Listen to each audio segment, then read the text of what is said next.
ja sam došao evo ovdje sa Rođom mojim, malo da vam kaže kako je naša berka jebena. Je.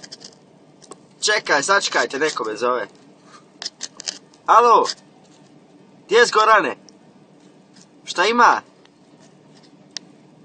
Nema ništa, evo. Veliki kuzeve, veliki kuzeve. Rođoš? Maš. Nema ništa, evo. Okej, aj čućmo se. You wanna do that over? Šta misliš od Amerike? What? You like America? Jebem Amerika. Jebo Ameriku, Rođe, evo, ovo stvarno nije normalno. Nema, nešto radi, nešto ne radi, pa ćemo se čut, pa ćemo opet napraviti drugi video. Jebi ga, Rođo, ništa ne radi u Americi. Patimo se ovdje, vidiš kako pada kiša tamo. Pada kiša, a nema nigdje para. Evo mi došli ovdje, koliki su guzove u Hrvatskoj? Male guzove, vidiš to?